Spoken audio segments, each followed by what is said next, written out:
¿Visitaron los vikingos el México precolombino? Las imágenes de hombres blancos en las pinturas murales de Chichén Itzá en el Templo de los Guerreros probablemente representan a vikingos, los principales navegantes europeos en la época en la que fue construido el templo. Este hecho sugiere que los señores blancos, que habían visitado México antes que los españoles, eran vikingos. Gambenstotte y Thurstinson aseguran que en la saga Hervigia describe cómo Njord, el gran guerrero vikingo, navegó rodeando Irlanda hasta desembarcar en México. Existen también 3 tradiciones en las sagas nórdicas que mencionan que en los años 965 o 986 Ari Marsson zarpó de Irlanda con la intención de alcanzar Groenlandia. Cuenta la historia que el barco de Marsson se encontró con un mar embravecido y que una tormenta le alejó de su rumbo. En 6 días llegó a México. La saga de Hervigia y el viaje de Ari Marsson podrían explicar cómo llegó por primera vez el hombre blanco a Yucatán. Muchos investigadores afirman que decenas de miles de indígenas ayudaron a Hernán Cortés a someter a los mexicas en 1519. Formaron una confederación de pueblos muy diversos que deseaban sacudirse el yugo azteca. Algunos expertos creen que estas tribus se unieron a los conquistadores para derrotar a los aztecas porque representaban el retorno de los señores blancos. Sin embargo, la mayoría de los investigadores opinan que esta historia sobre los señores blancos es un mito creado durante la conquista española. Escribe Restal al respecto. La leyenda del retorno de los dioses, nacida durante la guerra entre los españoles y los mexicas, en una reformulación del discurso de bienvenida de Moctezuma realizada por Cortés, hacia el año 1550 ya había sido fusionado con la leyenda del Cortés Quetzalcóatl, que los franciscanos habían empezado a difundir en la década de 1530.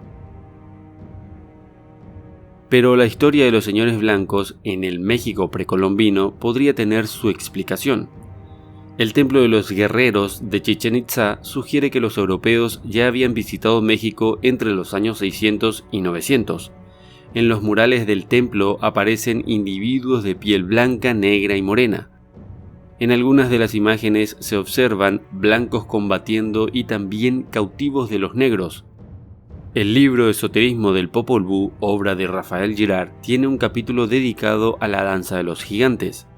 Esta danza maya parece representar un conflicto precolombino entre blancos y negros en el México antiguo. El libro resulta bastante revelador. En él, Girard habla de la danza de los gigantes negros. La danza de los gigantes negros explica la razón por la que otros pueblos indígenas se unieron a los españoles para destruir la nación azteca. La descripción de la danza de los gigantes que hace Girard es sorprendente. En el episodio siguiente, Aparición, se escenifican las vicisitudes cifradas por el gigante blanco, que ha caído en manos de su rival. El gigante negro intimida a su rival golpeando furiosamente el suelo con su espada, mientras realiza gestos y movimientos amenazadores con la intención de alcanzar o herir al gigante blanco, que se defiende lo mejor que puede intentando esquivar y responder sus ataques. La batalla se interrumpe a intervalos mientras los gigantes rinden homenaje al sol, para reanudarse inmediatamente a continuación con mayor furia si cabe. Durante todo el episodio, el gigante negro adopta una actitud amenazadora, no solo hacia su rival, sino también hacia el numeroso público que asiste al espectáculo. Ambos guerreros se vigilan constantemente, intentando sacar partido del más mínimo error de su adversario. Durante largos minutos permanecen inmóviles como estatuas, para que a continuación cruzar sus espadas cautamente mientras lanzan miradas en todas direcciones como si temieran algún peligro invisible. A continuación se enzarzan y cada uno de ellos apoya la punta de su espada sobre el cuello de su oponente, en una pose sobreacogedora que apenas dura un instante. Finalmente el gigante negro consigue decapitar al gigante blanco porque es más poderoso. Esto aparece en un episodio que representa para los chortis el momento en el que nuestro Señor estaba sufriendo bajo el dominio de un espíritu maligno. La derrota del gigante blanco a manos del gigante negro no supone el fin de la danza. En la danza de los gigantes, un individuo blanco llamado Gavite regresa a México y ayuda a los pueblos indígenas a derrotar a los gigantes negros. Finalmente Gavite decapita al gigante negro y se lleva su espada, después de que el gigante le diga humildemente: «Descansa por un momento, hijo, y te daré tu pago, ya que ahora me rindo y hasta mi corazón tiembla». El gigante negro se reconoce vencido y está dispuesto a pagar un tributo a Gavite de ahí en adelante. Pero el dios héroe responde: «No tendrás descanso ahora, gigante fanfarrón, pues estamos empezando el final de la labor hornada». Observando aquí para una mejor comprensión del lector que la palabra hornada significa tarea, acto o ceremonia, y es un término utilizado frecuentemente en ese sentido por los ancianos chortí. No existen discrepancias entre las fuentes chortí y quiché en cuanto a la forma en la que se da muerte al jefe de las fuerzas infernales. Gavite le decapita, exactamente igual que hizo Hunahpu con Juncamé en el Popol Vuh.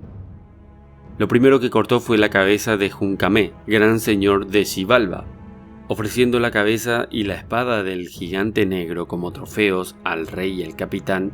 Dice Gavite: «Aquí te traigo la cabeza de este gigante, con la hoja de acero de su espada, arrebatada en la batalla. Vencerá al mundo entero, ya que si no la dominas, ella te dominará a ti». Los murales de Chichén Itzá indican que los pueblos indígenas se aliaron con los negros cuando los blancos intentaron por primera vez invadir México. Sin embargo, parece que más tarde se dieron cuenta de que los gigantes negros eran arrogantes y fanfarrones y coincidieron rebelarse contra ellos, aunque en un principio les había ayudado a derrotar a los vikingos. La danza de los gigantes probablemente represente la lucha por el poder entre blancos y negros.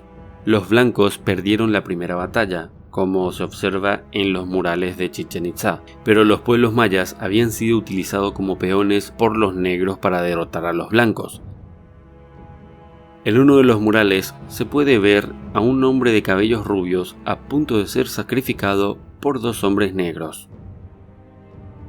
Aunque muchos de los pueblos indígenas se habían aliado con los negros en su batalla contra los invasores blancos de épocas precolombinas, para el tiempo en el que los españoles llegaron a México, los señores negros, es decir, los aztecas, estaban maltratando al resto de los pueblos indígenas. Los españoles describen a los aztecas como sigue: «La gente de esta tierra está bien formada y son más altos que bajos. Son oscuros como leopardos, de buenos gestos y modales, en su mayor parte muy diestros, robustos e incasables, y al mismo tiempo los hombres más mesurados conocidos. Son muy belicosos y encaran la muerte con una gran resolución». Las evidencias arqueológicas, descripciones de mayas y españoles e ilustraciones de los códices indican que los aztecas podrían haber sido un pueblo de piel negra. Esto no debería sorprendernos, ya que los pueblos paleoamericanos, Lucía y Nahía, eran también negros.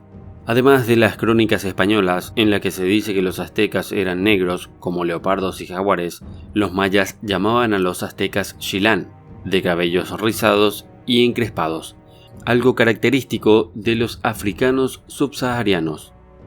Por otro lado, se pueden observar individuos de raza negra o africanos en varios códices mexicanos, entre ellos el Códice Telleriano y el Códice Mendoza. Resumiendo, parece que el personaje de la danza de los gigantes, llamado Gavite, representaría a los españoles. El gigante negro derrotado por Gavite sería un símbolo de los aztecas. Los blancos que desembarcaron en Chichén Itzá eran vikingos. Los vikingos fueron diestros navegantes que llegaron a muchas naciones de Europa, incluida Gran Bretaña. Es posible que navegando por el Atlántico se hubieran extraviado por una tormenta hasta alcanzar lo que hoy es México.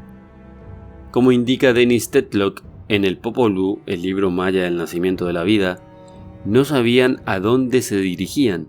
Hicieron esto durante largo tiempo cuando estaban allá en las praderas. El pueblo negro, el pueblo blanco, gentes de muchos rostros y muchas lenguas. Esta mención de blancos y negros en el Popol Vuh confirma la diversidad de razas que se observa en las pinturas murales de Chichén Itzá.